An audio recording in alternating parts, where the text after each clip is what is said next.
கடந்த வாரத்தில் எதை குறித்து நம்ம பார்த்தோம்? தீர்க்க தரிசனத்தின் ஆவியானவர். ஹல்லேலூயா. இதுதான் சபை. இப்படிதான் வளரணும். நீங்க ஆலயத்துக்கு வந்து நான் எதையோ ஒரு கதையை சொல்லி உங்களை சந்தோஷப்படுத்தி அனுப்பி விட்டுட்டு நீங்க வந்து ஆலய கட்டடத்துக்குள்ள வந்துட்டாலே ஆசீர்வாதம் நினைச்சு அந்த மன திருப்தியோடு போயிட்டா இதெல்லாம் மனக்கணக்கு.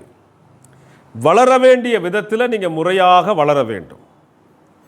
இயேசுவினுடைய வார்த்தைகளில் பரிசுத்த ஆவியானவரால் எழுதப்பட்ட வேதத்தின்படி நீங்கள் வளர வேண்டும்.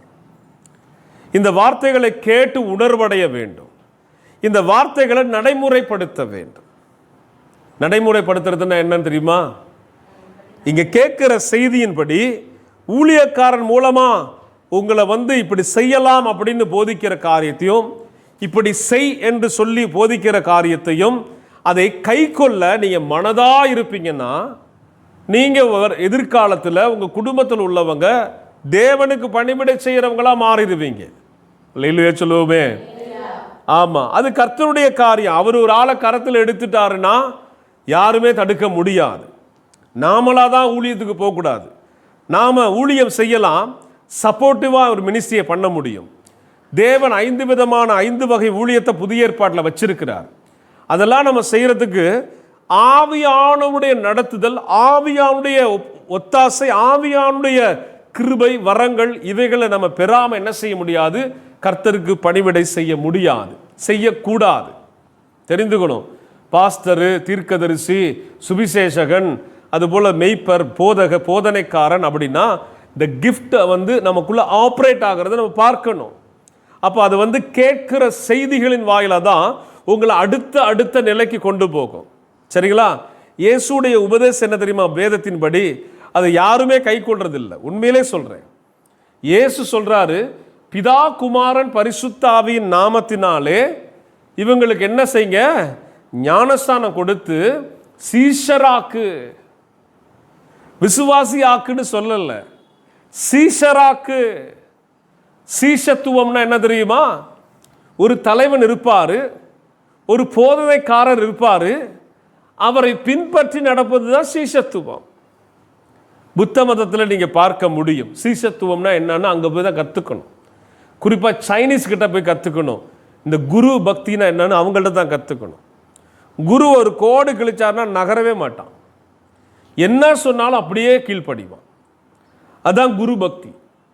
அந்த நமக்கு தலைவராக இருக்கிற, எஜமானா இருக்கிற, நமக்கு போதனைக்காரராக இருக்கிற ஆண்டுடைய வார்த்தையின்படி நம்ம என்ன செய்யக்கூடாது? தாண்டி எதையும் செய்யாதபடி வாழ்ந்து கர்த்தருக்கு பணிவிடை செய்யணும்.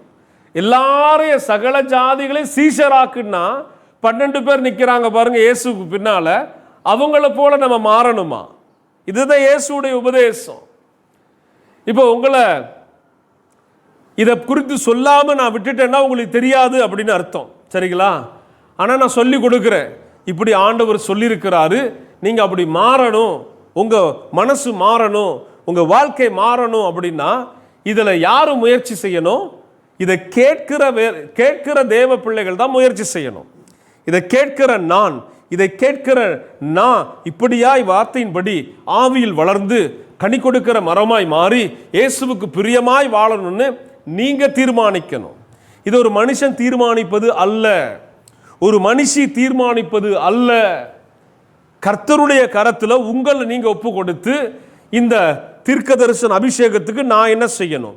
தீர்க்க தரிசனம் வரத்து பெற நான் என்ன செய்யணும்? நான் போதிக்கிறேன், சொல்லி கொடுக்கிறேன், கேட்டு அதை என்ன செய்யணும்? நீங்க அதன்படி வாழ அர்ப்பணிச்சிங்கன்னா நிச்சயமா அந்த அபிஷேகத்தை, அந்த கிருபை வரங்களையும் நீங்க பெற முடியும். இல்லையா சொல்லுவோமா?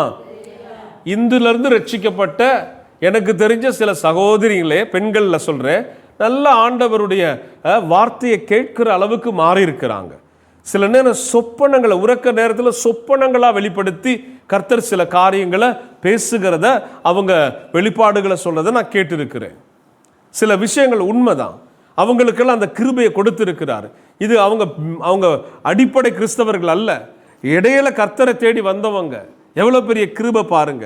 அதுபோல இந்து சகோதரர்களை கர்த்தர் எடுத்து தன்னுடைய திட்டத்தை அவங்கள வைத்து பயன்படுத்தி வருகிறார். உங்களுக்கு எல்லாம் தெரியும், பிரபலமான ஒரு ஊழியக்காரர் மோகசி லாசரஸ். அவங்க தென் தமிழகத்திலிருந்து இந்தியா வெளிதேசங்கள் எல்லா இடங்களும் அறிமுகமான பிரபலமான ஒரு மனுஷன்.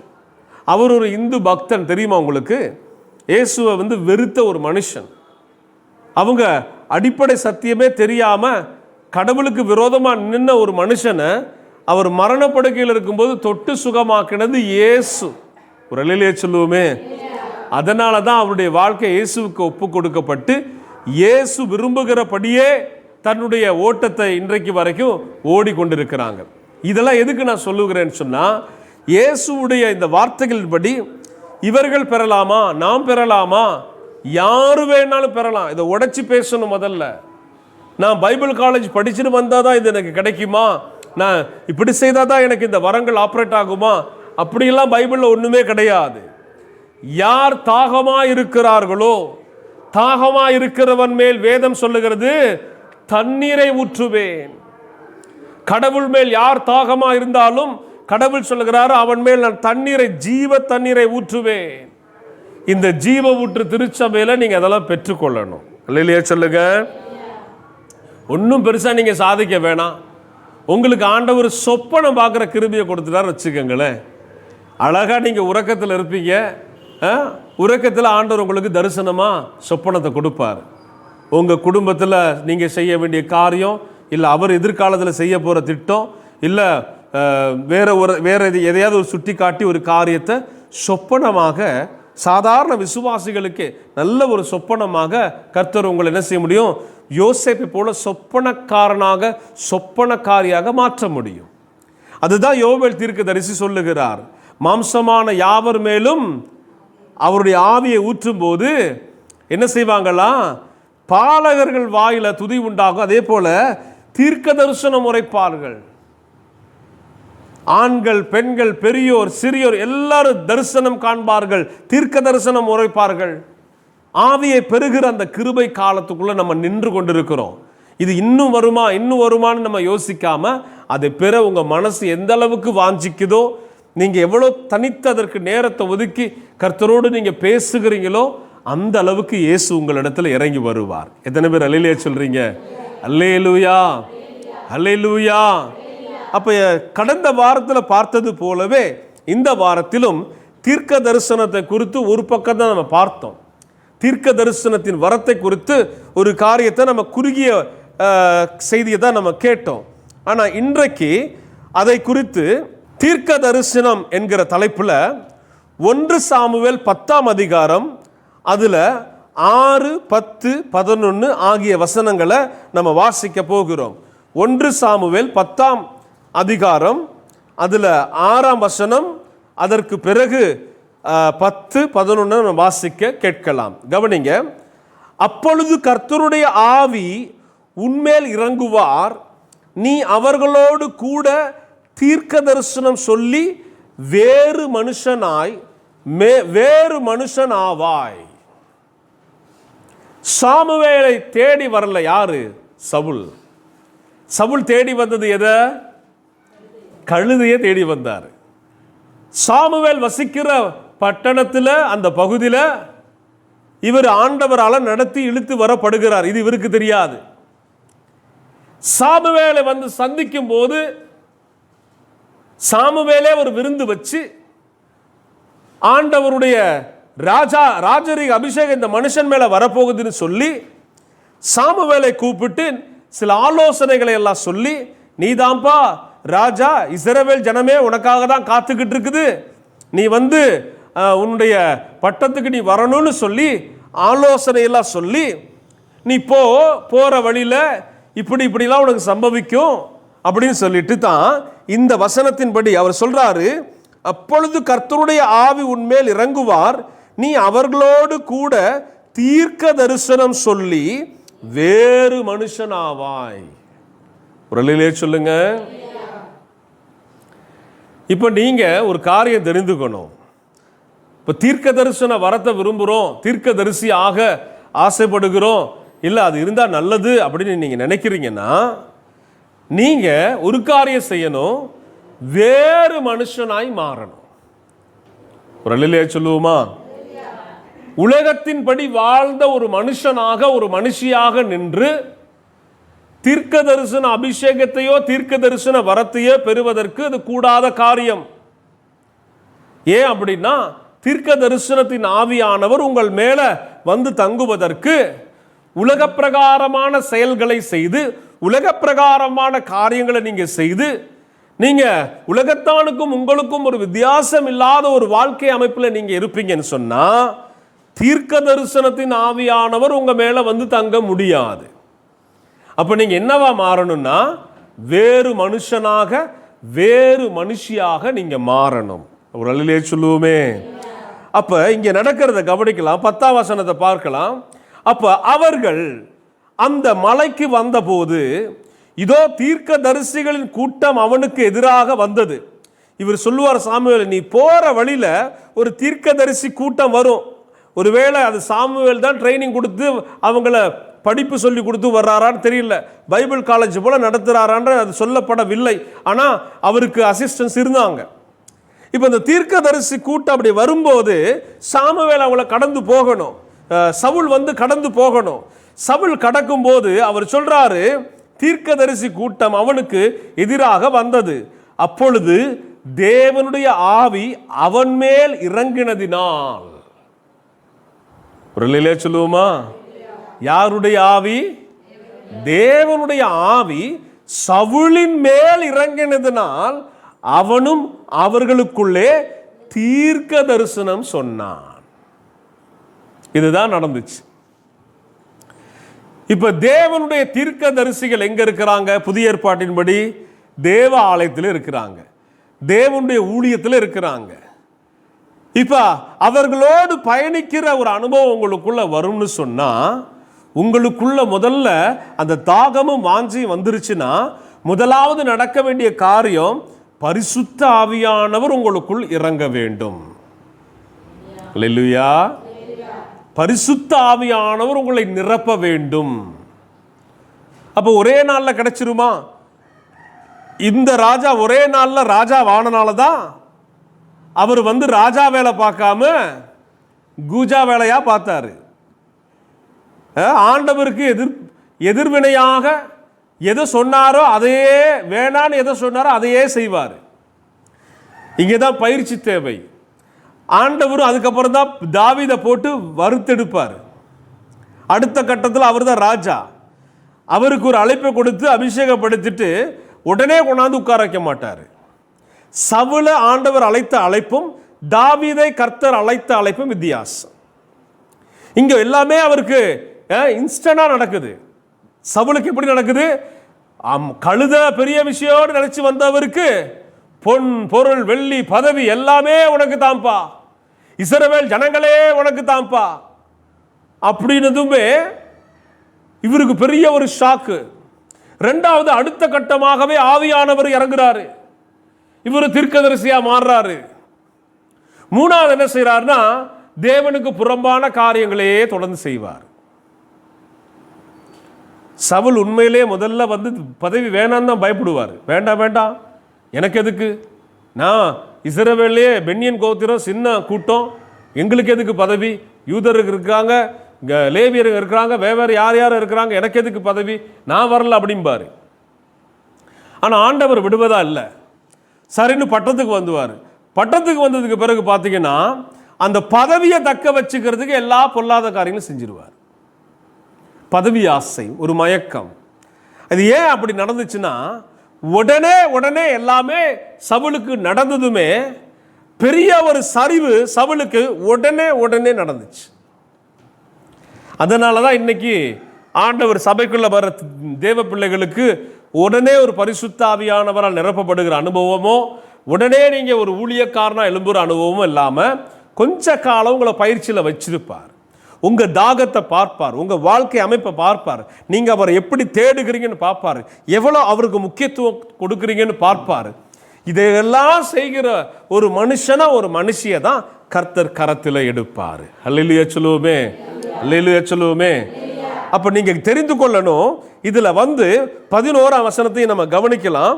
அதுல 11 பாருங்க. அதற்கு முன்னே அவனை அறிந்தவர்கள் எல்லாரும் சவுல் அதற்கு முதல்ல தெரிஞ்சிருந்த எல்லாரும் தீர்க்கதரிசிகளோடு தீர்க்க தரிசனம் சொல்லுகிறதை கண்டபோது, கீசின் குமாரனுக்கு வந்தது என்ன, சவுலும் தீர்க்கதரிசிகளில் ஒருவனோ என்று அந்த ஜனங்கள் ஒருவரோடு ஒருவர் சொல்லிக் கொண்டார்கள். இந்த கூட்டம், தீர்க்கதரிசிய கூட்டம், ஒருவேளை சாமுவேலை கொண்டு கர்த்தர் தானா வேர் பிரித்து அவங்களுக்கு அந்த அபிஷேகத்தை கொடுத்து வளர்த்து வந்திருக்கலாம். இவங்க தீர்க்கதரிசிகள் ஆக, அசிஸ்டண்டாக, கர்த்தருடைய பணி செய்கிறவங்களாக சாமுவேலுக்கு கீழே கர்த்தர் இவங்களை வச்சிருந்திருக்கலாம். அதே நேரத்தில் ஒரே நாளில், ஒரே நாட்களில், ஒரு சில நாட்களில் அந்த ஆவி அவர் மேலே வந்து ஊற்றப்பட, இவர் ராஜாவா அபிஷேகம் பெற, ராஜாவா அந்த தேசத்துக்கு தலையை அப்படி எடுத்து நிற்க, எவ்வளவுக்கு எவ்வளோ வேகமாக இது நடந்துச்சோ அவ்வளவுக்கு அவ்வளோ வேகமாக சவுலுடைய வாழ்க்கையில் சரிவும் வந்தது. கவனிக்கணும். அதனால தான் சொல்கிறேன், சபையில் முதல்ல ஆவியானவரை பெற்று தீர்க்க தரிசனம் உரைக்கிற எனக்கு சில பெண்கள் எல்லாம் தெரியும், சில ஆண்களை தெரியும், சில ஊழியர்களை தெரியும். எந்த மனுஷனுக்கு முன்னால் நான் நின்னாலும், கர்த்தருடைய நாம மகிமைக்காக சொல்கிறேன், இது பெருமைக்காக இல்லை. தீர்க்க தரிசனம் சொல்கிற ஊழியக்காரனாக இருந்தாலும் சரி, தீர்க்க தரிசனம் உரைக்கிற பெண்களோ ஆண்களாக இருந்தாலும் சரி, கர்த்தருடைய ஆவி அங்கே பேசல அப்படின்னு ஆண்டவருடைய ஆவியானவர் எனக்கு டக்குன்னு உணர்த்திடுவார். இது பேசப்படுகிறது தேவனால் பேசப்படுகிறது, இல்லை இது பேசப்படுகிறது வேறொரு ஆவியினால் இவங்க பேசிக்கிட்டு இருக்கிறாங்க, இல்லை பேசப்படுகிற இந்த தீர்க்க தரிசனம் மாம்சத்தில் இவங்க சொல்றாங்க அப்படிங்கிறத ஆண்டவர் எனக்கு பளிச்சுன்னு வெளிப்படுத்திடுவார். இது எப்படி இந்த வெளிப்பாடு வரும்னா, இதை குறித்து நம்ம புதிய ஏற்பாடை இன்னைக்கு கடைசியாக பார்க்க போகிறோம். ஆவிகளை பகுத்தறிகிற அறிவு. அதுக்காக தவம் இருந்திருக்கிறேன், ஜெபத்தில் காத்திருந்திருக்கிறேன், ஆண்டவர் சமூகத்தில் அதற்காக ஆயத்தமாகி, ஆண்டவரே இந்த பகுத்தறிகிற வரம் எனக்கு வேணும். சில மனிதர்கள் பேசும்போதே அவங்களுக்குள்ள என்ன ஆவி செயல்படுதுங்கிறது என்னால் அனலைஸ் பண்ண முடியும். அவங்களுக்குள்ள இருக்கிற துர்க்கிரியைகள் என்ன, அவங்களுக்குள்ள இருக்கிற நல்ல சுபாவங்கள் என்ன, அவங்களுக்குள்ள இருக்கிற தேவனுக்கு பிரியமானது என்ன, இமீடியட்டா ஜெபத்துக்கு வருவாங்க, நாள் தான் அவங்கள பார்ப்பேன், என்னால் அனலைஸ் பண்ண முடியும். ஜெப வேலைக்குன்னு வந்து நின்று ஒப்பு கொடுத்தாங்கன்னா, சிலர் மேலே கைகளை வைக்கும் போதே கர்த்தருடைய ஆவியானவர் சில விஷயத்தை உணர்த்திடுவார். இதை சொல்லு, இவங்களுக்கு இதை வலியுறுத்தி சொல்லு, இவங்க இந்த கட்டில் இருக்கிறாங்க, இவங்க இந்த பிரச்சனையில் இருக்கிறாங்க, இவங்க இந்த பாவத்தில் இருக்கிறாங்க, இவங்க தேவனுக்கு பிரியமில்லாமல் இதை தொடர்ந்து செய்துக்கிட்டு இருக்கிறாங்க. தேவன் வெளிப்படுத்துவார். எப்படி வெளிப்பாடு வருது? நான் தேவ ஆவியில் எப்பயுமே கனெக்ஷனில் இருக்கிறேன், ஜெபிக்கிறவனாக இருக்கிறேன். ஒரு நாளைக்கு குறைந்தது 2 மணி நேரம், அதிகபட்சம் 3 மணி நேரம் நான் ஜெபிக்க என்னை ஒப்பு கொடுத்துருக்கிறேன். சில நாள் 2.5 மணி நேரம் ஜெபத்தில் இருப்பேன், சில நாள் வேலைக்கேற்றபடி 2 மணி நேரம் இருப்பேன். ஜெபம் இல்லாமல் இந்த ஊழியம் நடக்காது. ஜெபம் இல்லாமல் உங்களுக்கு முன்னால் நான் வரவே மாட்டேன். கவனிக்கணும். ஜெபத்தினால தான் தேவன் என்னோடு இடைப்படுகிறார், ஜெபத்தில் தான் சில வெளிப்பாடுகளை தருகிறார், ஜெபத்தில் தான் ஆண்டவர் இந்த ஊழியக்காரனை சில விஷயங்களை பேசும்படி வாய் திறக்க வைக்கிறார். நான் சொல்கிறேனே, உங்களுக்கு தீர்க்கதரிசிகள் நிறைய பேர் ஃபாலோ பண்ணுறாங்க, சில மனுஷிகளை ஃபாலோ பண்ணுறவங்க இருப்பாங்க. அவங்கள குறித்து உங்களுக்கு சொல்லி கொடுக்குறேன். ஜெப வாழ்க்கை இல்லாமல் வேற கவனம் செலுத்துகிறவங்க, உலகத்தான போல பேசி பழகிறவங்களா இருந்தால் ஆவியானவர் அங்கே செயல்பட மாட்டார். ஒரு உலகத்தானுக்கும் அவங்களுக்கும் வித்தியாசம் இல்லாமல், ஒரு ஹோலினஸ், ஒரு பரிசுத்தம் இல்லாமல், ஒரு பரலோக தேவனோடு சேர்ந்து ஒரு தன்மையாய் அவருடைய அனுக்கிரகத்தை பெறாமல், அவருடைய ஆழங்களை புரிந்து கொள்ளாமல் கர்த்தர் அவங்களோடு பேச மாட்டார். வெளிப்படையாக சொல்கிறேன். சில தீர்க்கதரிசிகள் விட்டு கொடுக்குற மனப்பக்குவம் இருக்காது, சிலரை மன்னிக்கிற மனப்பக்குவம் இருக்காது. நான் சொல்கிறேன், அவங்க வேறு ஏதோ ஒரு ஆவியில் அவங்க பேசுகிறாங்கன்னு அர்த்தம். ஏன் அப்படின்னா, பரிசுத்த ஆவியானவர் இறங்கினா அவர் மாம்சமான யாவர் மேலும் இறங்க சித்தமாக இருக்கிறாரு. அதே போல் யாரை மன்னிக்க கூடாதோ அவங்கள மன்னிக்க தான் அவர் தூண்டுவாரே தவிர, நீ அவனை மன்னிச்சிடாத அப்படின்னு சொல்லி கொடுக்க மாட்டார். கவனிக்கணும். நான்லாம் என் மனசை அப்படி தான் பக்குவப்படுத்தி இருக்கிறேன். யார் மேலே அதிகமாக சாத்தா எனக்கு கசப்பை கொண்டு வந்து வைக்கிறாங்களோ, அந்த சாத்தானுடைய திட்டம் என்னவோ அதை நான் பார்த்துட்டேன்னா ஓகே, இந்த பிரச்சனைக்கு இந்த மனிதனோடு நம்ம போய் இப்படி போராடி நிற்கிறத விட இந்த மனிதனை விட்டு ஒன்று நம்ம விலகணும், இல்லைன்னா அவனை நம்ம மன்னிச்சுட்டு நம்ம மறந்துடணும். இதை தொடர்ந்து நம்ம பின்பற்றி போனால் எனக்கு தெரியும் இந்த கசப்பை இன்னும் பிரிவினையாக்குவான், அதை பிரச்சனையாக்குவான், பெரிய சண்டையாக்குவான், இப்படியே போய்கிட்டு இருக்கும். புரிந்து கொள்ளணும். அதே போல் மன்னிச்சுட்டேங்கிற என் மனசு சந்தோஷமாக சொல்லணும், பிரச்சனை இல்லை, கர்த்தர் மேலே பாரத்தை போட்டுட்டு ஆண்டவரே நான் மன்னிக்கிறேன்னு சொல்லி நான் வாய் திறந்து சொல்லுகிற வரைக்கும் அந்த கசப்பின் அனுபவம் இருந்துக்கிட்டே இருக்கும். பிசாசு அதோடய காத்துக்கிட்டே இருப்பான், இதை எப்படி இன்னும் பெருசாக்கலாம், இன்னும் இம்ப்ரூவ் பண்ணலாம் அப்படி சொல்லி வெயிட்டிங்லேயே இருப்பான். அதுக்கு இடம் கொடுக்காம அதை முதல்ல அழைச்சிட்டு தான் மறுவேலை. ஒரு அல்லேலூயா சொல்லுங்களேன். நான் உங்களுக்கு சொல்லிக் கொடுக்குறேன், ஆவியானவர் உங்களிடத்துல வந்து தங்கணும்னா உங்கள் இருதயம் சுத்தம் உள்ளதாக இருக்கணும். கசப்பான அனுபவங்களோட ஆவியானவர் நீங்கள் பெற்றுக்கொள்ள முடியாது. ஏதோ அந்நிய பாஷையெல்லாம் பேசுறது போல இருக்கட்டும், அந்நிய பாஷை பேசுகிறத கூட நான் சொல்ற குறைவு இருக்குது. கசப்பானவர்களுக்கு தேவன் வெளிப்படுவது இல்லை. கசப்பு இயேசுவுடைய சுபாவம் அல்ல. ஏன்னா அவர் மன்னிக்கிறவர், அவர் எல்லாரையும் ஏற்றுக்கொள்ளுகிறவர். சில கசப்பான அனுபவங்களோடு நான் தீர்க்க தரிசனம் சொல்லுகிறேன், நான் அதை பார்த்தேன் இதை பார்த்தேன், வேலைக்காகாது. ஒரு நபர் எனக்கு தெரியும், ஒரு சகோதரியை தெரியும், இருதயத்தில் கணவரை குறித்த கசப்பு, கணவரை அவங்களால மன்னிக்கவே முடியாது. அவர் கொஞ்சம் குடும்பத்தோடு ஒத்து போகாத ஒரு மனுஷன். ஆனால் இவங்க சொல்லுவாங்க, நான் தரிசனம் பார்க்கிறேன், நான் தேவதூதர்களை பார்க்கிறேன், நீ இப்படி நடந்துச்சு அப்படி நடந்துச்சு, இப்படி ஒரு சொப்பனம் பார்த்தேன் அப்படி ஒரு சொப்பனம் பார்த்தேன்னு. நான் கொஞ்ச காலமாக அவங்களுக்கு சொல்லிக்கிட்டே இருந்தேன், அமைதியாக இருங்கம்மா, எதுவும் பேசாதீங்கம்மா. ஏன்னா எனக்கு தெரியும் இவங்களுக்கு எல்லாமே சரியாக இருந்தாலும் சில கீழ்ப்படிதல்கள் இருக்குது. ஆனால் தன்னுடைய கணவரோடு ஒன்றரை கலந்து சில காரியங்களை விட்டு கொடுத்து அந்த மனுஷனை மன்னிக்கிற அந்த பக்குவம் இல்லாததுனால எனக்கு தெரியும் அவங்களுக்குள்ள தேவ ஆவியானவர் செயல்படவில்லை. இது உண்மை, இது நடந்தது. அப்போ இன்னைக்கு அவங்க கரண்ட்ல கூட ஏதாவது சொல்லி தெரியலாம். ஆனால் பிரச்சனை என்ன தெரியுமா, அது தேவனுடைய அனுக்கிரகத்தினால தேவனுடைய ஆவினால சொல்லப்படுகிற விஷயங்கள் அல்ல. அது தீமைக்கு ஏதுவாக சாத்தானால் இவங்க பிடிக்கப்பட்டு, ஏன் கசப்பு இருக்குல்ல, கணவனை மன்னிக்க முடியல, கணவனோடு இணைந்து நல்ல சுபாவத்தோடு வாழ முடியல, ஆவியானவர் பேசுகிறாராம், தேவன் தரிசனங்களை தருகிறாராம். நல்லா கவனிக்கணும், இதை பிசாசாலும் பேச முடியும், பிசாசினாலும் தரிசனங்களை கொண்டு வர முடியும். ஆண்டவராக இயேசு 40 நாள் உபவாசம் இருந்த போது பிசாசு ஆண்டவரை உயர்ந்த மலைக்கு கொண்டு வந்து தரிசனங்களை காண்பித்தானா. யாருக்கு யார் தரிசனம் காண்பிக்கிறது? இயேசுவுக்கே பிசாசு தரிசனம் காண்பித்தானா. ரொம்ப தெளிவா இருக்கணும். தீர்க்க தரிசிகளை நாடி போறதா நம்பி ஏதோ மாம்சத்தில் சொல்ற தீர்க்க தரிசிகள், சிலது கள்ள ஆவிகளுடைய மனுஷர்களை சொல்றதை நம்பி உங்க பாதைகள் மாறி உங்களுடைய வழிகளை தடுமாறி நீங்க விழுந்து, அவன் சொல்றதெல்லாம் நல்லதுக்கல்ல. சாட்சி இல்லாத ஊழியர்களோ விசுவாசிகளோ யார் ஆணோ பெண்ணோ யாரா இருந்தாலும் சரி, அது நல்லதல்ல.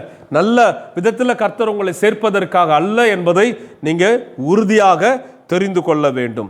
1 சாமுவேல் 18 அதே அதிகாரத்தில் சவுல், இப்ப நீங்க கவனிக்கலாம், இதை நான் உங்களுக்கு ஒரு பாடமா எடுக்கிறேன். ஏன் அப்படின்னா, தேவ ஆவி இறங்குனதுனால சவுல் வந்து தீர்க்க தரிசனம் உரைத்தார்னு படித்தோம். இப்ப தேவ ஆவி போய் வேற ஆவி அவர் மேல இறங்கும். 18:10 வாசிக்கிறீங்களா? மறுநாளிலே தேவனால் விடப்பட்ட பொல்லாத ஆவி சவுலின் மேல் இறங்கிற்று. கவனிக்கணும், முதல்ல இறங்கின ஆவி என்ன ஆவி? தேவ ஆவி, பரிசுத்த ஆவி.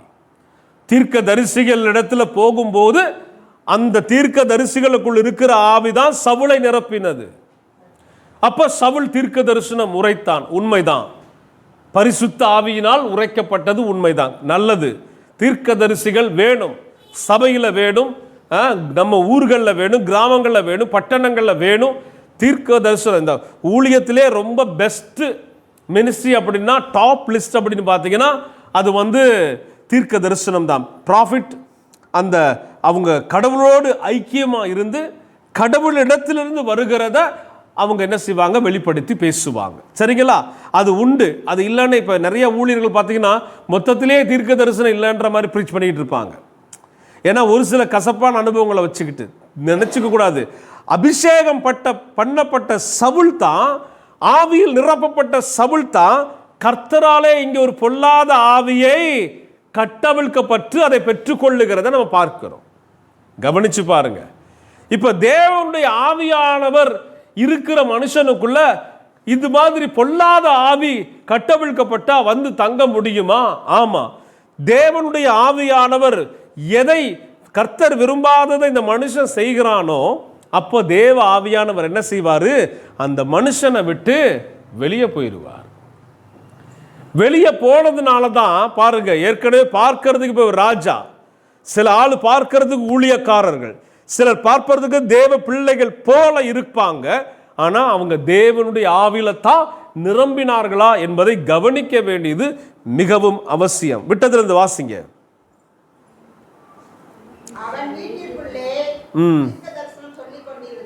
அவன் வீட்டிற்குள்ளே தீர்க்க தரிசனம் சொல்லிக் கொண்டிருந்தான். அப்பொழுது தாவீது தினந்தோறும் செய்கிறபடி தன் கையினால் சுரமண்டலத்தை வாசித்துக் கொண்டிருந்தான். சவுலின் கையிலே என்ன இருந்துச்சு? சவுலின் கையிலே ஈட்டி இருந்தது. கவனிக்கணும், இதுதான் ரொம்ப முக்கியமான விஷயம். பரிசுத்த ஆவி முதலாவது இறங்கின சவுலின் மேல வார்த்தைகளால, தீர்க்க தரிசனங்களால பேச ஆரம்பித்தார். அது வரவேற்க வேண்டிய ஒரு காரியம். அது நல்லது, ஜனங்களுக்கு நல்லது, நல்ல பரிசுத்தவான்களுக்கு நல்லது. அதை ஒரு சேனையை திரட்டுகிற ஒரு வேலை இப்ப இவர்கிட்ட வந்துருச்சு. இப்ப சேனை திறந்து ராஜா என்கிற பட்டத்துக்குள்ள பொல்லாதவைகளை செய்தனால ராஜாவுக்கு பரிசு என்னன்னா பொல்லாத ஆவி. பொல்லாத ஆவி பாருங்க, மறுநாளிலே தேவனால் விடப்பட்ட பொல்லாத ஆவி சவுலின் மேல் இறங்கிட்டு அவன் வீட்டிற்குள்ளே தீர்க்க தரிசனம். இப்ப இது என்ன தீர்க்க தரிசனம்? பொல்லாத ஆவியின் தீர்க்க தரிசனம். தெரிஞ்சுக்கணும், இந்த தீர்க்க தரிசனம் உரைக்கிறவங்க தான் ரொம்ப கேர்ஃபுல்லா இருக்கணும், ரொம்ப கர்த்தருக்கு உண்மையா இருக்கணும், கர்த்தருடைய செய்கைகளை செய்து முடிக்கணும். ஊழியம் செய்யணும் தான், ஆனா 100% கர்த்தர் விரும்புகிற மாதிரியே செஞ்சு முடிச்சா அவங்களுக்குள்ள இருக்கிற பரிசுத்த ஆவியானவர் ஒரு நாளும் விலக மாட்டார். அவங்களுக்குள்ள இருக்கிற பரிசுத்த ஆவியானவர் ஒரு நாளும் வழி விலக மாட்டார். அவங்களோட கடைசி வரைக்கும் இருப்பார். ஆனா என்னைக்கு தேவ சித்தத்தை விட்டு மாம்சத்தில் முடிவெடுத்து இச்சைகளோ மற்ற காரியங்களுக்கும் தங்களை விட்டு போடுகிறாங்களோ அப்போ அங்கே என்ன நடக்கும்னா வேறு விதமான ஒரு ஆவி அவங்கள ஆட்கொள்ளும். அதற்கப்புறம் அவங்க தீர்க்க தரிசனம் சொல்லுவாங்க. கேட்பதற்கு கூட தீர்க்க தரிசி பேசுவது போல தான் இருக்கும். ஆனால் அவங்க கையில் என்ன தெரியுமா இருக்கும்? ஈட்டி இருக்கும். இந்த ஈட்டி யாரை குத்துறதுக்கு வச்சிருக்கிறாரு தெரியுமா? சவுலு தாவீதை கொத்துவதற்கு. ஏன் சொல்லுங்க? இவரிடத்தில் இருந்த ஆவி, பரிசுத்த ஆவியானவர் இப்ப யாருக்கிட்ட போயிட்டா? தாவீது கிட்ட போயிட்டாரு. தேவ மனிதர்களுக்கு விரோதமா ஈட்டி பிடிக்கிற மனிதர்களை குறித்து நான் சொல்றேன். உனக்குள்ளே வேறு ஆவி. ஊழியக்காரனுக்கு விரோதமா ஈட்டி பிடிக்கிற மனிதர்கள் வேறு ஆவி உடையவர்கள்.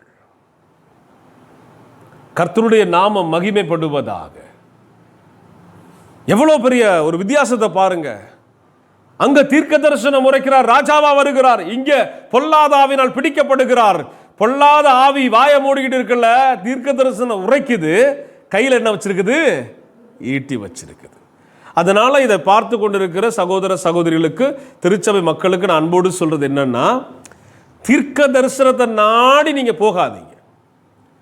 தீர்க்க தரிசனம் சொல்லப்படணும் அப்படி நாடி போகாதீங்க. நான் ஒரு விஷயத்தை அன்போடு சொல்றேன். உங்களுக்கு கர்த்தர் ஏதாகிலும் பேசணும்னா நீங்க இருக்கிற இடத்துக்கே அந்த வார்த்தை, அந்த சொல்லு தானா சேரும். எத்தனை பேர் ஆமேன் சொல்றீங்க? ஆமேன், அல்லேலூயா. நம்ம சபைக்கு கூட நான் சொல்றேன், ஜெபத்தோடு வாங்க போதும். ஜெப நிலையில இருந்து தேவனிடத்துல நீங்க வேண்டிக்கிட்டு வாங்க. உங்களுக்கு வார்த்தை வச்சிருந்தா கொடுப்பார். அது சமாதானமா இருக்கும், உங்களுக்கு ஒரு சந்தோஷத்தை உண்டு பண்ணும். அல்லது ஒரு வேளை நீங்க தவறா போய்கிட்டு இருக்கீங்கன்னா உங்களை தடுத்தது நிறுத்தும். உங்களுக்கு நல்லதுக்கு ஏற்ற வகையில தான் பரிசுத்த ஆவியானவர் செயல்படுவார். ஆமென் சொல்லுவோமா? சிலர் வந்து தனக்கு வேணும் வேணும் வாஞ்சிப்பாங்க ரொம்ப. அது ஆக்சுவலி தப்பு, ஒரு அடிக்டேஷன். அது நீங்கள் அதுலேருந்து வெளியே வரணும். கர்த்தர் வந்து 24 மணி நேரம் உங்களோடு பேசிக்கிட்டே இருக்கணுங்கிற அவசியம் கிடையாது. ஒரு வார்த்தை, ஒரு சில காரியங்களை ஒரு முறை சொல்லிட்டா அதை நீங்கள் நிறைவேற்ற, அதில் நீங்கள் வளர நீங்கள் ஆசைப்படணும். எனக்கு தெரியும், மலேசியா தேசத்துலலாம் நான் கொஞ்சம் ஊழியத்தில் இருந்தனால சொல்கிறேன், தீர்க்க தரிசனத்திற்கு அந்த ஜனங்கள் அடிமைகளாக இருக்கிறாங்க. அந்த ஜனங்கள் தீர்க்க தரிசனத்துக்கு அடிமைகளாக அதையே எதிர்நோக்கிட்டு இருக்கிறாங்க.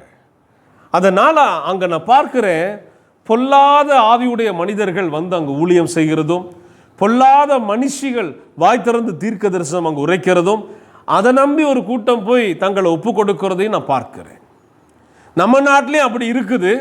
ஆனால் நான் உங்களுக்கு சொல்லி கொடுக்குறேன், தெளிவில்லாமல், தெரியாமல், நல்ல உத்தரவாதம் இல்லாமல், சாட்சி இல்லாத எந்த ஊழியக்காரனையோ எந்த ஊழியக்காரனை சொல்லிக்கிறவங்களே நாடி நீங்கள் போவீங்கன்னு சொன்னால் தீர்க்க தரிசனம் உரைப்பார்கள். ஆனால் அவங்க கையில் ஆயுதம் இருக்கும், அது உங்களுக்கும் தெரியாது, தீர்க்க தரிசனம் போல சொல்கிற அவங்களுக்கும் தெரியாது. கவனமாக இருக்கணும். சாத்தானுடைய திட்டம் உங்களை குத்தணும், உங்களை காயப்படுத்தணும். ஆண்டவர் உங்களுக்கு ஒரு ரூட் வச்சுருப்பார் பாருங்க, அப்படியே டைவர்ட் பண்ணி இந்த ரூட்டில் போ, இதான் உனக்கு சரின்னு சொல்லி அப்படியே திசை திருப்பிடுவான். இவங்க ஆண்டவர் வச்சிருக்க திட்டத்தை விட்டு நீங்கள் தவறாக என்ன செய்வீங்கன்னா அந்த பக்கமாக போவீங்க பாருங்க. சாத்தானுடைய அடுத்த திட்டம் என்ன தெரியுமா? உங்களை கொன்று போடணும். கொன்று போடுறதுன்னு என்ன தெரியுமா?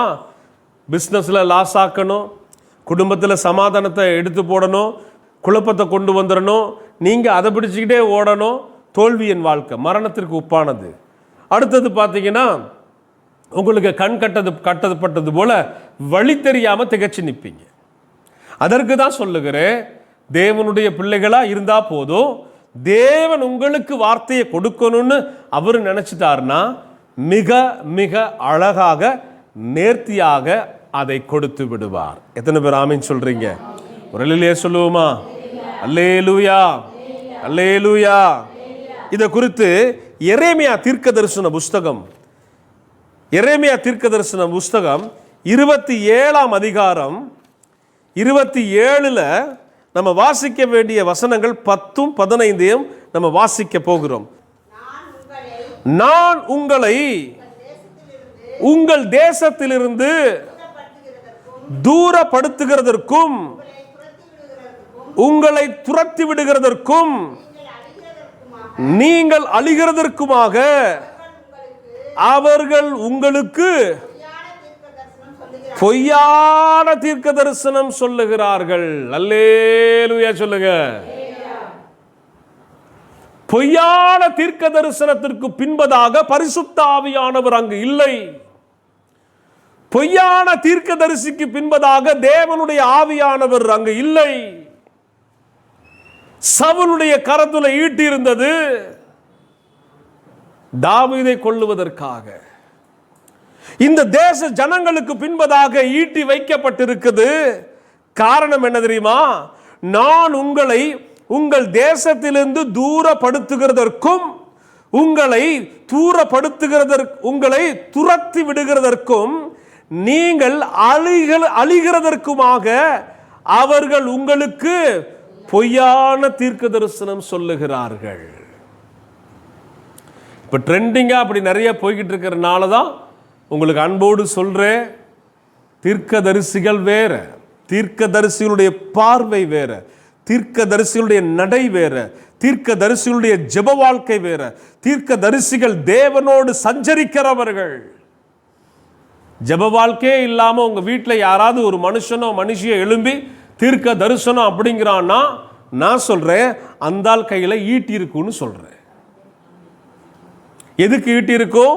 இந்த எரேமியா புஸ்தகத்தில் இஸ்ரவேல் ஜனங்களை எச்சரிக்கும்படி கர்த்தர் எரேமியா மூலமா அந்த ஜனங்களுக்கு பேசின ஒரு 3 காரியம் நடக்குது. ஒன்னு, அவர் சொல்றாரு தூரப்படுவீர்கள். 2வது தான் தேசத்திலிருந்து துரத்தப்படுவீர்கள். 3வது அழிகிறதற்குமாக. குறி கேட்கறது போல தேவ பிள்ளைகள் யாரையும் நம்பி யாரையும் நாடி போகாதீங்க. தயவு செய்து சொல்றேன், இவங்க இடத்துல ஆவியானவர் இருக்கிறார் நம்பி, இந்த இடத்துல போனா எனக்கு தீர்க்க தரிசனம் சொல்லப்படும் நம்பி ஒரு குறி கேட்கிறது போல அந்த எண்ணங்களோடு நீங்க சுற்றி தெரியாதீங்க. கர்த்தர் அங்கு பேச மாட்டார். ஒருவேளை அவங்க நல்ல ஊழியக்காரர்களாக இருந்து உண்மையிலே தேவாவியை பெற்ற மனிதர்கள்லாம் பேசுவார். எனக்கு பேசியிருக்கிறாங்க நல்ல நல்ல தேவ மனிதர்கள், எனக்கு வெளிப்பாடு கொடுத்ததெல்லாம் நல்ல நல்ல தாளந்துள்ள மனிதர்கள். எனக்கு ஒரு தேவ மனிதர் கூட்டத்தில் இருக்க 1000 பேருக்கு மேலே இருக்க கூட்டத்தில் நிற்கிற என் பேரை சொல்லி மேடைக்கு அழைத்து ஊழியத்தின் அழைப்பை உறுதிப்படுத்தினார் கர்த்தர். ஒரு ஆமென் சொல்லுவோமே. 1000 பேரில் நாங்கள் ஒரு கன்வென்ஷன் கூட்டம் கடைசி நாள் மதுரை மாலில் நடக்குது. அங்கே இருக்கிற ஒரு 1000 பேருக்கு பக்கம் நெருக்கி சேர்ந்திருப்பான். அன்னைக்கு கூட்டத்தில் கர்த்தர் என் பேரை சொல்லி கூப்பிட்டார். ஒரு அல்லேலூயா சொல்லுங்களேன். நான் எதிர்பார்த்து கூட போகல. தேனிலேருந்து வந்த தேவ மனிதர் ரொம்ப அழகாக டீச் பண்ணார். அவருடைய சாட்சி நல்லா இருந்தது, அவருடைய ப்ரீச்சிங் நல்லா இருந்தது. அதை விட அவர் தேவனோடு நடக்கிற ஒரு மனிதன். எனக்கு ஷாக்கு கிடையாது. முதல்ல ஃபஸ்ட்டு 2 தடவை நான் பேசாமல் மௌனமாக நின்ட்டேன். இவ்வளோ பெரிய கூட்டத்தில் வேறு யாராவது ஜான்சன் இருப்பாங்கன்னு பார்த்தா அந்த கூட்டத்தில் ஜான்சனே இல்லைங்க, நான் மட்டும் தான் ஜான்சன். ஒரு ஆமீன் சொல்லுங்களேன்.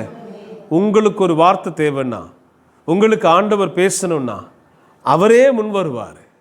அதுதான் அடையாளம். அவரே பேசுவார், அவரே சொல்லி கொடுப்பார், கூப்பிட்டு அப்பப்போ ஆலோசனை சொல்லுவார். சிலர் நம்ம இடத்துல ஜெபிக்க வரும்போது ஜெப நேரத்தில் ஆண்டவர் வெளிப்படுத்தி எனக்கு பேசுவார், சொல்லி கொடுப்பார். இதை சொல்லுன்னு அவங்களுக்கு அழகாக ஆலோசனையை சொல்லி அனுப்புவேன். கீழ்ப்படுகிறதும் அதை பெற்றுக்கொள்ளுகிறதும் யார் கையில் இருக்குது? இனிமே வா வெளிப்பாட பெற்றவங்க அவங்க கையில் இருக்குது. அல்லேலூயா சொல்லுங்க, ஆமென் சொல்லுங்க. ஐயா என்னுடைய வேலை என்னது? சொல்லுவது. சொல்லி முடிச்சதுமே என் வேலை முடிஞ்சு. இப்போ பெருகிறதும் பெறாதது யார் கையில் இருக்குது? அவங்க கையில் தான் இருக்குது. ஆண்டவர் எப்போ கொடுப்பாரு பேசுனதை?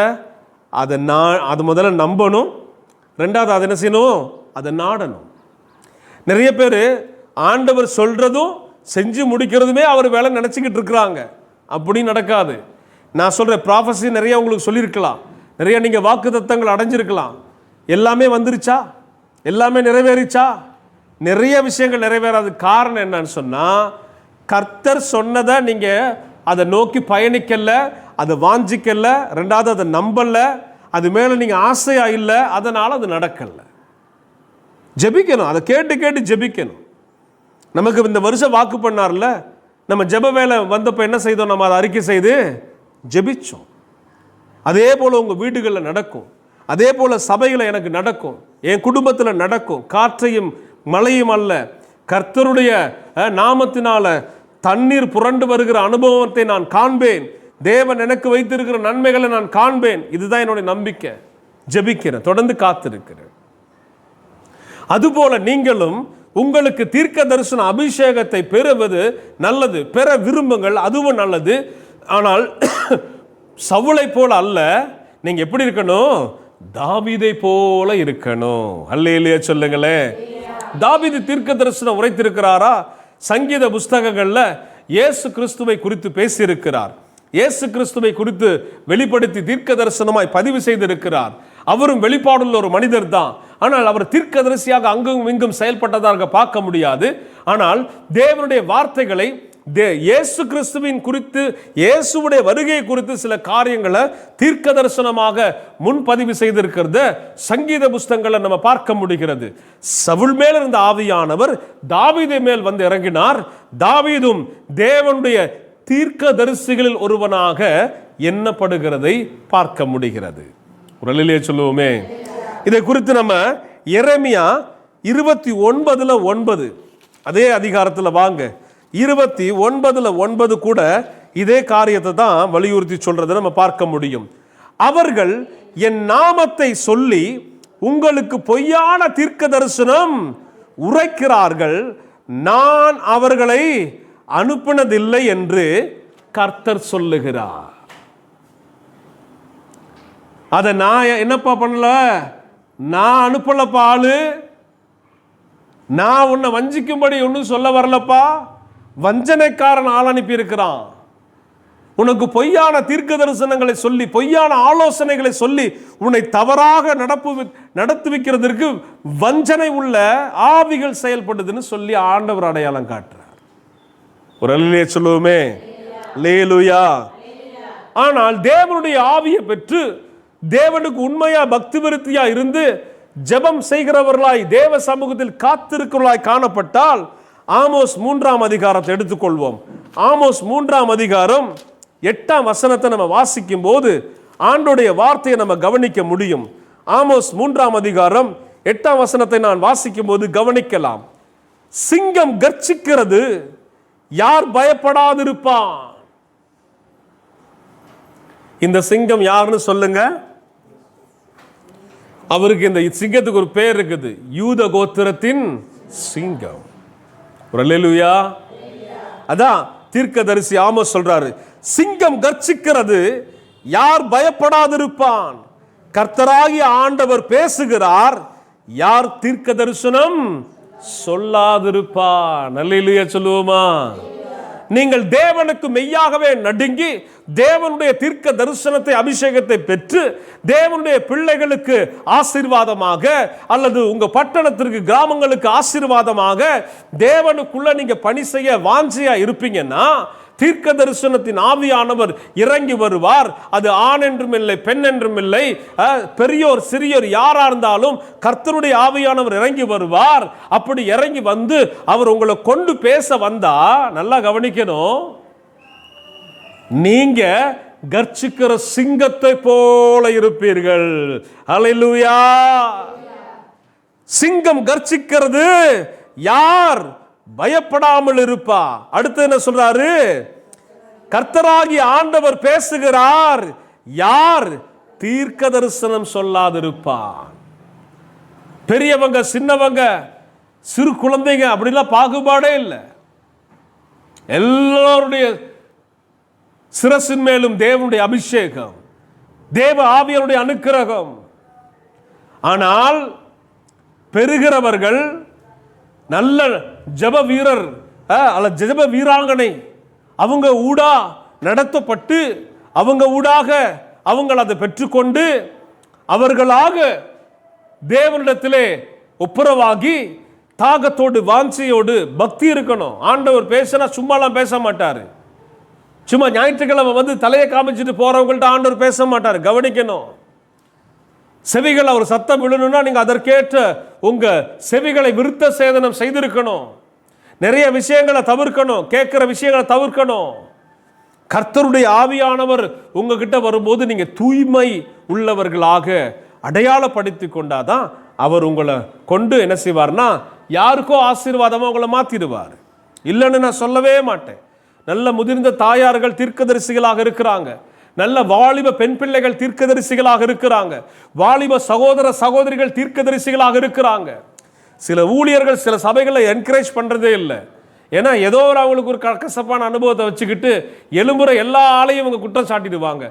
அதெல்லாம் சும்மாயா, அதான் சும்மா, அதெல்லாம் ஆண்டவர் அப்படிலாம் பேச மாட்டாரியா. ஏன்னா இவங்களுக்கு டெபாசிட் போயிடும், இவங்களுக்கு ஒரு பயம் மனசுக்குள்ள. ஏன்னா இவருக்கு அந்த அபிஷேகம், அந்த தாகம், அந்த வரம், அந்த கிருபை இருக்காது. ஆண்டவர் அப்படிதான் அழைக்கிறாரா? ஊழியத்துக்கு அழைக்கும் போது கேட்டு பெறுகிறவனாக இருக்க வேண்டும். கேட்டு பெற்றுக்கொள்ளுங்கள். அப்பதான் ஜனங்களுக்கு பிரயோஜனமா இருக்க முடியும். தேவ சித்தம் நிறைவேறுவதற்கு தீர்க்க தரிசனம் மிக மிக மிக அவசியம். ராமின் சொல்லுவோமா? ஒரு அல்லேலூயா சொல்லுவோமா? புதிய ஏற்பாட்டு பகுதியில் இன்னைக்கு ஒரு பகுதியை நம்ம படிச்சுட்டு இன்றைக்கு முடிக்க போகிறோம். இந்த விஷயத்தை குறித்து 1 கொரிந்தியர் எடுத்துக்கொள்வோம். 1 கொரிந்தியர் 12ஆம் அதிகாரத்தை நம்ம எடுத்துக்கொள்வோம். தீர்க்க தரிசனம் வரங்கள் கர்த்தர் எப்படி அதை கட்டவிழ்க்கிறார், புதிய ஏற்பாட்டில் அதனுடைய நடக்கைகள் என்ன, அதனுடைய வடிவமைப்பு என்ன தெரிந்து கொண்டாதான் நீங்க அதுல தங்கியிருக்க முடியும், நிலைத்திருந்து அதை நீங்க என்ன செய்ய முடியும், பெற்றுக்கொள்ள முடியும். 1 கொரிந்தியர் 12ஆம் அதிகாரத்தில் 5 to 13 வரைக்கும் நம்ம வாசிக்க கேட்க போகிறோம். எல்லாரும் கவனிங்க. நான் வாசிக்கும் போது நீங்க எல்லாரும் கவனிக்கலாம். ஊழியர்களிலேயும் வித்தியாசங்கள் உண்டு, கர்த்தர் ஒருவரே. ஊழியத்தில் என்ன உண்டுங்க? வித்தியாசம் உண்டு. ஆனா கர்த்தர், அதுதான் 5 ஊழியம் ஆண்டவர் பிரிச்சு வச்சிருக்கிறாரு. அப்போஸ்தல ஊழியம், தீர்க்க தரிசன ஊழியம், அடுத்தது மெய்ப்பன் ஊழியம், போதனை ஊழியம், சுவிசேஷ ஊழியம். எத்தனை ஊழியங்க? எல்லாருக்கும் தெரிஞ்சிருக்கணும். எத்தனை ஊழியம் மொத்தத்தில் வேதத்தில் புதிய ஏற்பாட்டின்படி 5 ஊழியங்கள். சொல்லுவோமா? அப்போஸ்தல ஊழியம், தீர்க்க தரிசன ஊழியம், அடுத்தது மெய்ப்பன் ஊழியம், சுவிசேஷ ஊழியம், போதனைக்காரர்கள், போதனை ஊழியம், டீச்சர்ஸ். சரிங்களா? அப்போ பைபிள் காலேஜிலலாம் டீச் பண்ணுறாங்க பாருங்க, அவங்க டீச்சர்ஸ். நான் இதில் விசேஷமாக இன்னொரு விஷயத்தை சொல்லி கொடுக்குறேன். ஒரே ஆளை அஞ்சு ஆளாக அப்படி பயன்படுத்த மாட்டார். ஒரே ஆளுக்கு 2 கிஃப்ட் செல்லர் ஆப்ரேட் ஆகும். அவங்க அப்போஸ்தலராக இருப்பாங்க, தீர்க்கதரிசிகளாகவும் இருப்பாங்க. சில ஆள்கள் மெய்ப்பராக இருப்பாங்க, தீர்க்கதரிசிகளாக இருப்பாங்க. சில ஆள்களுக்கு 1, 2 அல்லது 3 செயல்படும். சில ஆள்கள் சுவிசேஷகராக இருப்பாங்க, தீர்க்கதரிசிகளாக இருப்பாங்க. அந்த சுவிசேஷகர்கள் மெய்ப்பன் வேலையை பார்க்க முடியாது, கவனிக்கணும். சில ஆள் அப்படி தான் ஆரம்பித்து போய் சபையை ஆரம்பிச்சிருவாங்க. அவங்க ஆண்டவர் ரொம்ப காலமாக அவங்க வைக்க மாட்டார், ஊழியத்திலே வைக்க மாட்டார். என்னெல்லாம் அழைச்சார். நான் ஃபஸ்ட்டு சுவிசேஷகனாக, அது ரொம்ப பிடிச்ச வேலை எனக்கு. அந்த பிடிச்ச வேலையை விட்டுட்டு வா அப்படின்னு சபையை கொடுத்தார். ஏன்னா சபை பேர்டன், குடும்ப தலைவருக்கு ஒப்பான ஒரு வேலை. எனக்கு அதில் பெரிய நாட்டம் இல்லை. எனக்கு ஆண்டவர் கொடுத்ததுனால அதை செய்ய நான் முன் என் மனசை பக்குவப்படுத்திக்கிட்டேன். கவனிக்கணும். இப்போ அதில் நான் என்ன செய்கிறேன்னா, கர்த்தருடைய போதனைக்காரனாக இருக்கிறேன், டீச்சராக. நல்ல வேத வசனத்தின் ஆழங்களை, சாராம்சங்களை எடுத்து எல்லாரும் புரியும்படி என்னால் போதிக்கிற கிருபைத்தாளம் தான் கர்த்தர் எனக்கு கொடுத்துருக்கிறார். ஒன்று. அதே நேரத்தில் ஆண்டவருடைய மெய்ப்பனாக நான் செயல்படுகிறேன். சபையை நான் நடத்தி கொண்டிருக்கிறேன். தேவ ஜனங்களுக்கு ஒரு வழிகாட்டியாக, முன்மாதிரியாக நான் நிற்கிறேன். அதே நேரத்தில் தீர்க்க தரிசன அபிஷேகத்தை உடையவனாக நான் நிற்கிறேன். ஒரு அல்லேலூயா சொல்லுவோமே. வரங்களில் அது வேலை செய்யும். ஒரே மனுஷனுக்குள்ள இதெல்லாம் கிஃப்ட் ஆப்ரேட் ஆகும். ஆனால் அவனுக்கு கொடுக்கப்பட்டது ஒரு வேலையாக இருக்கும். நான் ஒரு தீர்க்க தரிசனம் அபிஷேகம் பெற்ற மனுஷனா தீர்க்க தரிசனம் பேசினாலும், நான் உங்களுக்கு டீச்சராக நல்ல போதனைக்காரனாக இங்கே செயல்பட்டாலும், ஆனால் என்னுடைய பிரதான வேலை என்னன்னா மெய்ப்பனுடைய வேலை. நான் மந்தையை மேய்க்கணும், சபையை கட்டணும். இதுதான் என்னுடைய வேலை. ஸோ என்னுடைய அழைப்பு மெய்ப்பனுக்குண்டான அழைப்பு. அப்போ அதில் நான் என்ன செய்கிறேன், உறுதியாக அதுக்குண்டான அடுத்தடுத்த கட்டம் என்னன்னு சொல்லி அதில் நான் பயணிக்கிறேன். இதில் நீங்கள் கவனிக்க வேண்டிய இன்னொரு காரியம் என்ன அப்படின்னு சொல்லி பார்க்கும்போது, இந்த வசனத்தை அடுத்தது நம்ம வாசிக்க கேட்கலாம். எடுத்துக்கிட்டிங்கன்னா வாசிங்க. கிரியைகளினாலும் வித்தியாசங்கள் உண்டு, எல்லாருக்குள்ளும் எல்லாவற்றையும் நடப்பிக்கிற தேவன் ஒருவரே. நல்லா கவனிக்கணும். முதல்ல கர்த்தர் ஒருவரே, இங்கே தேவன் ஒருவரே. இந்த 5 விதமான ஊழியமோ இல்லை அந்த 5 விதமான ஊழியத்துக்கு கீழே வெவ்வேறு ஊழியங்கள் இருக்கு. அப்படிப்பட்ட வெவ்வேறு ஊழியங்களாக இருந்தாலும் சரி, அதை நடத்துவிக்கிறவர் யார் அப்படின்னா அது கர்த்தரே, தேவன் ஒருவரே. அடுத்தது நீங்க பார்த்தீங்கன்னா, ஆவியினுடைய அனுக்கிரகம் அவனவனுடைய பிரயோஜனத்திற்கென்று அளிக்கப்படுகிறது. ஒரு ஆமீன் சொல்லுங்க. ஆவியாவுடைய அனுக்கிரகம் ஒவ்வொரு நபருடைய பிரயோஜனத்திற்கென்று அளிக்கப்படுகிறது. அதுபோல எப்படி எனில், ஒருவனுக்கு ஆவியினாலே ஞானத்தை போதிக்கும் வசனமும், வேறொருவனுக்கு அந்த ஆவியினாலே அறிவை உணர்த்தும் வசனமும், வேறொருவனுக்கு அந்த ஆவியினாலே விசுவாசமும். நல்லா கவனிக்கணும். விசுவாசம் எங்கிருந்து வருது? ஆவியானவரிடத்திலிருந்து வருகிறது. ஒரு இல்லையே சொல்லுங்க. அதுக்கு தான் உங்க விசுவாசம் உறுதியா இருக்கதான் நீங்க ஆவியானவரை விரும்பணும். ஆவியானவரே என்னை நிரப்புங்க, ஆவியானவரே என்னை சுத்திகரிங்க, ஆவியானவரே என்னை பலப்படுத்துங்க. விரும்பி கேட்டாதான் கிடைக்கும். ஒரு நாள் கேட்டு விடுறதில்லை, தினமும் ஜெபத்தில் அது இருக்கணும். ஆவியானவரோட நெருங்கணும். அப்படி நீங்க நெருங்கிட்டீங்கன்னா உங்களுக்குள்ள விசுவாசம் தானா முளைக்கும். இங்கிட்டும் அங்கிட்டும் ஓடுறோமா, அவநம்பிக்கையில ஓடுறோமா, இதுல பாதி அதுல பாதி நிக்கிறோமா? ஆண்டவர் சொல்றார் உங்களுக்கு, நீ ஆவியானவரை பெற்றுக்கொண்டால் விசுவாசம் தானை துளிர்க்கும், வேறொருவனுக்கு அந்த ஆவியினாலே குணமாக்கும் வரங்களும். முரளிலே சொல்லுவோமே, அல்லேலூயா.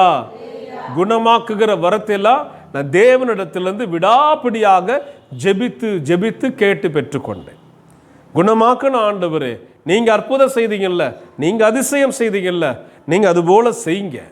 எவ்வளோ நாள் ஜெபம் தெரியுமா, எவ்வளோ கால ஜெபம் தெரியுமா? அதனால தான் கரங்களை நீட்டி ஜெபிக்கும் போது தேவ மகிமை அவங்களுக்குள்ள இறங்கவும், தேவ ஆவியானவர் செயல்படவும் என்னன்னா அவருக்கு ஒப்பு கொடுத்திருக்கிறேன். அதனால தான் எங்களுடைய ஜெபங்களுக்கு பதில் உண்டாகுகிறது. அதுபோல வேறொருவனுக்கு அற்புதங்களை செய்யும் சக்தியும், வேறொருவனுக்கு தீர்க்க தரிசனம் உரைத்தலும், வேறு ஒருவனுக்கு ஆவிகளை பகுத்தறிதலும். சொல்லுங்க, ஆவிகளை. ஆவிகளை பகுத்தறியணும். இது ரொம்ப முக்கியங்க. இது சபை தலைவர்களுக்கு முக்கியம். சில ஆளுக்குள்ள இருக்கிற ஆவி சபை தலைவரையே ஏமாத்திக்கிட்டு இருக்கும். நான் ஸ்ரீலங்காவுக்கு போய் ஒரு வீட்டு கூட்டத்துக்கு போயிருந்தேன். அதுபோல் நான் நிறையா டக்குன்னு ஐடென்டிஃபை பண்ணிடுவேன். நல்ல ஆராதனை போய்கிட்டு இருக்கு, ஜனங்கள்லாம் நான் ஆராதனை நடத்திக்கிட்டு இருக்கேன், வர்ஷிப் லீடராக ஆராதனை நடத்தணும், செய்தியும் கொடுக்கணும், கடைசியில் ஜெபிக்கணும், எல்லா வேலையும் நம்ம தான். சும்மா அனௌன்ஸ்மெண்ட் மட்டும் அறிமுக உரையை கொடுத்துட்டு அந்த பாஸ்டர்ஸுங்க அவங்க வேலை முடிச்சு. ஏன்னா அவங்களுக்கு தெரியும் இந்தியாவிலேருந்து ஒரு பாஸ்டர் வந்தாங்கன்னா எல்லாத்தையும் சூப்பராக நடத்துவாங்க, நல்லா ப்ரீச் பண்ணுவாங்கன்னு தெரியும் அவங்களுக்கு. அப்போ அவங்க அந்த செய்திகளை கேட்க அவங்களே வாஞ்சியாக இருப்பாங்க, வெளிநாட்டிலேருந்து வந்த பாஸ்டர் பேசுகிறது நம்ம கேட்போம் அப்படின்னு. ஆராதனை நிறைவு கட்டம், தேவனுக்கு அந்த மகிமை போய்கிட்டு இருக்குது. அதான் நான் சொல்கிறேன், இந்த கள்ள ஆராதனைக்காரன், நடனம் ஆடுறவன் ஆராதனை, இந்த மாதிரி ஆவிகள் உடையவங்க இப்படி தான் டிஸ்டர்ப் பண்ணுவாங்க. அந்த எல்லாரும் ஜனங்க மெய்மறந்து ஆண்டவரை துதிச்சுக்கிட்டு இருக்கிறாங்க. அப்படியே ஒரு அம்மா டக்குன்னு அந்நிய பாஷையை பேசிச்சு பார்த்துக்கங்க. அது பேசின சத்தத்தில் ஆராதனை நின்று போச்சுங்க. ஏன்னா வீட்டில் வந்து ஒரு மைக்கு, அது மைக்கு ஸ்பீக்கர், ரொம்ப சத்தமே இல்லாத ஸ்பீக்கர் மைக்கு, கிட்டத்தட்ட 60-70 பேர் ஒரு வீட்டுக்குள்ள நெருக்கி நிற்கிறாங்க. எனக்கு ஏதோ அந்த இன்சிடெண்ட்டை பார்க்கும்போது இன்றைக்கும் கம்பளங்கிற பகுதியில் இலங்கையில் நடந்த சம்பவம், அந்த புதிய ஏற்பாட்டில் 120 பேர் கூடியிருந்த இடம் போல் எனக்கு இருந்துச்சு. அவ்வளோ ஒரு நெருக்கடிக்கு மத்தியில் நான் ஆராதனை, வெளியில் மழை வேற பெய்யுது, அடித்து ஊற்றிக்கிட்டு இருக்குது. அந்த கூட்டத்துக்கு டிஸ்டர்ப் பண்ணுது சாத்தான், அந்த எல்லை பிசாசு. ஒரு பக்கம் அதையும் கடிந்து அப்புறப்படுத்திக்கிட்டு சரி ஆராதனை முடிஞ்சதுமே நம்ம சுவிசேஷத்தை சொல்லுவோம் அப்படின்னு நான் வெயிட்டிங்கில் இருக்கிறேன். ஒரு அம்மா பேசிச்சு பார்த்துக்க அந்நிய பாஷை, டோட்டல் க்ரௌடு ஆஃப் ஆகிடுச்சு. பாஸ்டர் நின்றுக்கிட்டு இருக்கிற பாஸ்டர் நினச்சிக்கிட்டு இருக்கிறார் அது அந்நிய பாஷையில் தான் பேசிக்கிட்டு இருக்கு அப்படின்னு. ஒரு செகண்ட் 2 செகண்ட் அப்படி போக போக எனக்குள்ள ஒரு கோவம் வந்துச்சு பாருங்க. பகுத்தறிகிறார், இது ஆவிகளை பகுத்தறிகிற ஆவி. அப்படியே அந்த பெண்ணுக்குள்ள இருக்கிற அசுத்தாவி ஆண்டவர் டக்குன்னு எனக்கு சிக்னல் கொடுத்து கடிந்து கொள்ள அப்படிங்கிறாரு. அது அப்படியே அந்நிய பாஷையே அப்படி பேசி சவுண்டாக பேசி ஆராதனை மொத்தமாக அணைச்சிட்டு அது பாட்டுக்கு பேசிக்கிட்டே இருந்துச்சு பாருங்க. நான் அப்படியே கை நீடி சொன்னேன், இயேசுவின் நாமத்தினாலே நீ கட்டுண்டு போ பிசாசேன்னு பாருங்க. அப்படியே கூட்டத்திலேருந்து எந்திரிச்சு வந்து எங்களுக்கு மத்தியில் ஒரு ரவுண்டு போட்டுச்சு. ரவுண்டு போட்டு பொத்துன்னு கீழே விழுந்துச்சு. ஒரு எல்லையிலே சொல்லுங்க. கொஞ்ச நேரம் நானும் வாயை பார்த்துக்கிட்டே நல்லா தான் பேசிது அந்த அம்மா, அப்படி இருந்தால் நானும் ஏமாந்துருப்பேன். பக்கத்தில் சில ஊழியர்கள் ஏமாந்து நின்றது போல. கவனம். அதனால தான் விசுவாசிகள் மேலே எப்பயுமே எனக்கு ஒரு கண் இருக்கும். ஓஹோ, இவங்க கனி என்ன, இவங்களுடைய நடக்கை என்ன, இவங்க வசனத்தின் வளர்ச்சி என்ன, தப்பாக எதுலையா ட்ராவல் பண்ணுறாங்களா கூப்பிட்டு சொல்லிடுவேன் முகத்துக்கு முகம், அம்மா ஒரு சரியில்லாத ஆவி ஒன்று அலக்கழிக்குது, நீ எச்சரிக்கையாக இருக்கணும்னு சொல்லிடுவேன். அப்படிப்பட்டவங்க அதெல்லாம் கேட்டு ஏற்றுக்க முடியாது, சபையிலேருந்து போயிருக்கிறாங்க. எனக்கு பிரச்சனையே கிடையாது. தேவன் ஊழியக்காரன் தேவன் பக்கம் நிற்பான். ஆமீன் சொல்லுவோமா? நான் இயேசு பக்கம் நிற்க விரும்புகிறேன். விசுவாசிகளுக்கு சொல்லி கொடு, நீங்களும் இயேசு பக்கம் நின்றுங்க. நீங்கள் பிசாசு பக்கம் நின்றுட்டு வேற ஏதோ ஒரு ஆவியில் நீங்கள் பாட்டுக்கு எதையோ ஒன்று செய்ய சபைக்குள்ள வேற விதமான நடத்துதல் வந்துடும், குழப்பம் வந்துடும். அப்படிப்பட்டவர்களை தேடி கண்டுபிடிச்சு ஒன்று சீர்திருத்த வேண்டியது என் வேலை, இல்லைன்னா ரெண்டாவது என்ன செய்யணும், அவங்களுக்கு டாட்டா பாய் பாய் சொல்லி தயவு செய்து சென்று வாருங்கள், சென்று விடுங்கள், வரக்கூடாது, வந்தால் முடிஞ்சு, சென்று விடுங்கள். ஆவில வளங்குற தெளிவாக இருக்கணும், கர்த்தருக்குள்ள தெளிவுள்ளவர்களாக இருக்கணும், தேவனோடு நடக்கிறவர்கள் தெளிவாக இருக்கணும். ஆண்டவர் பேசுகிறதுக்கும் பிசாசு பேசுகிறதுக்கும் வித்தியாசம் இருக்கு. பேசுறது ஒரே போல இருக்கும். உங்களுக்குள்ள கருப்பான அனுபவங்கள், கசப்பான அனுபவங்கள், தேவனுக்கு பிரியமில்லாத அனுபவங்கள் ஆண்டவர் பேசுறாருன்னா நான் சொல்ல தடுத்து நிறுத்துகிறேன், பேச மாட்டார், பேசவே மாட்டார். உங்க மனசு தூய்மையா இருக்கணும், பிறரை மன்னிக்கிற மனசா இருக்கணும், பக்குவம் உள்ளவங்களா இருக்கணும். எதையாவது கர்த்தர் சொன்னா அதை சொல்றதுக்குள்ள கூட நிதானம் இருக்கணும். எல்லாத்தையும் போட்டு வளரிக்கிட்டு அலையக்கூடாது. இதை பார்த்தேன் அதை பார்த்தேன். ஒரு அம்மா இங்கே இருந்துச்சு, அப்படியே ஆராதனை நேரத்தில் இங்கே ஒரு சர்ப்பம் வந்து நிற்கிதான். ஆராதனை நேரத்தில் என்ன வந்து நிற்கிதான்? ஆராதனை யார் வரணும்? அது ஒரு பொண்ணுக்கிட்ட ஒரு பொண்ணு ஜெபிக்க வருது, அது பக்கத்தில் நிற்கிதான். இப்போ இந்த ஆவி என்ன தெரியுமா பண்ணுது? இந்த சபையில் இருக்கிற ஆத்மாக்களை டார்கெட் பண்ணுது. ஆராதனை நேரத்தில் சர்ப்பமாக நம்மால் பாவம் இல்லை. இப்போ தானே பைபிளை திறந்து கண் திறந்து பார்த்துக்கிட்டு இருக்கிறாங்க. ஆராதனையில் சர்ப்பமா, ஐயோ முடிஞ்சு. சாத்தானுடைய தந்துரம், வாயை கட்டுன்னு அமைதியெல்லாம் இருங்கன்னு சொன்னேன். ராமின் சொல்லுவோமே, இங்கே யார் வருவார்? தேவ ஆவியானவர் வருவார். யார் உலாவுவார்? தேவ ஆவியானவர் உலாவுவார். இன்னொருவர் யார் வருவார்? இயேசு வருவார். பிசாசு வர முடியுமா? பிசாசை உடையவர்களுக்குள் பிசாசு இருக்கும். நான் சொல்லுகிறேனே, அவங்க சபைக்குள்ள வரலாம், சபையில் வந்து உட்காரலாம், பாட்டு பாடலாம், பேசலாம், கேட்கலாம், எல்லாமே நடக்கும். ஆனால் அவங்க நிமித்தமாக அவன் வந்திருப்பானே தவிர பரிசுத்தவான்களோடு தேவ ஆவியானவர் வருவார். அதில் நமக்கு ஒரு தெளிவு இருக்கணும். கர்த்தருடைய வார்த்தைகளில் கவனமாக இருந்தால் இது போல சவுளை போல ஈட்டியை உடையவர்களாக அல்ல, சமாதானத்தை உடையவர்களாக நம்ம மாறிடுவோம். ஒரு ஆமீன் சொல்லுவோமே, ஒரு அல்லேலூயா சொல்லுவோமா? வேறொருவனுக்கு அற்புதங்களை செய்யும் சக்தியும், வேறொன்னுக்கு தீர்க்க தரிசனம் உரைத்தலும், வேறொன்னுக்கு ஆவிகளை பகுத்தறிதலும், வேறொன்னுக்கு பற்பல பாஷைகள்னா இது வேற, அந்நிய பாஷை கிடையாது. இது எல்லாரும் போட்டு குழப்பிக்கிறது தான்.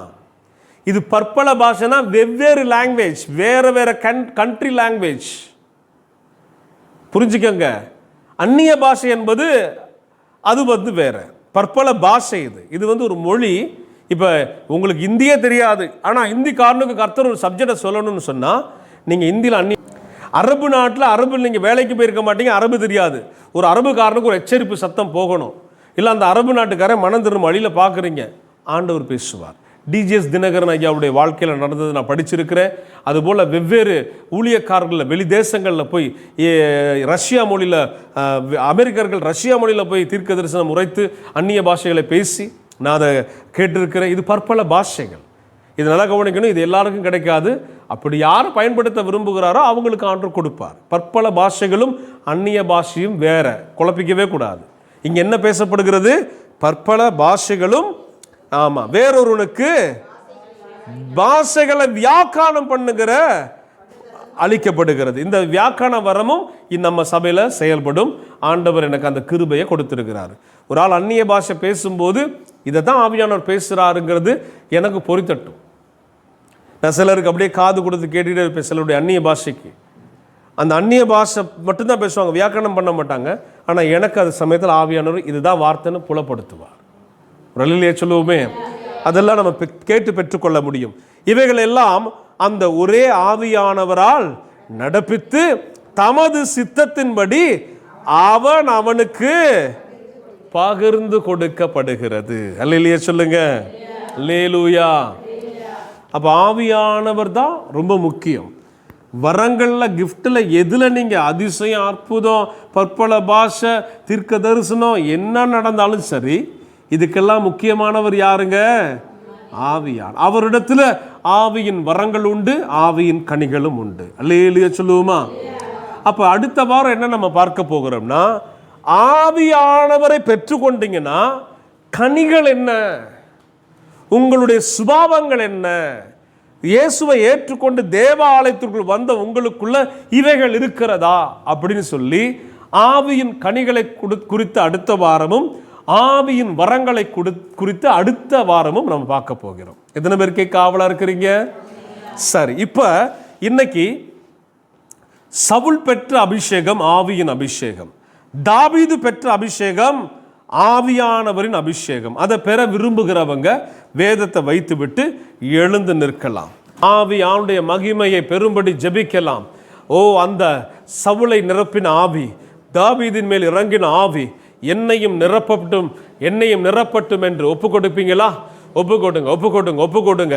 அவர் பலத்தின் ஆவியானவர், அவர் வல்லமையின் ஆவியானவர், அவர் மகிமையின் ஆவியானவர், அவர் கிருபை வரங்கள் நிறைந்த ஆவியானவர். அவர் ஒரு மனுஷனை உயர்த்துகிறார், அவர் ஒரு மனுஷனை பயன்படுத்துகிறார். நீங்க சொல்லணும், அந்த ஆவியானவர் எனக்கு வேண்டும், அந்த பரிசுத்த ஆவி எனக்கு வேண்டும். விசுவாசிக்கிறவங்க கேளுங்க, தேவனை வாஞ்சிக்கிறவங்க கேளுங்க, இயேசு கிறிஸ்துவினிடத்தில் கேளுங்க. லிபோ தலபல பல பல பல லபது லபத லிமா லிபோ தலப லப லப லப லபது லபத லிமது ரக்கலபா லா கலப லப லப லப தலபத லிபது பிதுரி கரபா கரபா மகதாப லப லப லப லபலுப லப திப திப திப திபா லெபதெர பெல பெல பெல லெப திப துபி கபபபோ லெபதெர பெல லெப லிபலுபி துபி கபபப லக்கலப துபி கபபப கரிபோ மா கபலாப லப லபதுபா மா கபலாப லப லபலுப திபலுபா.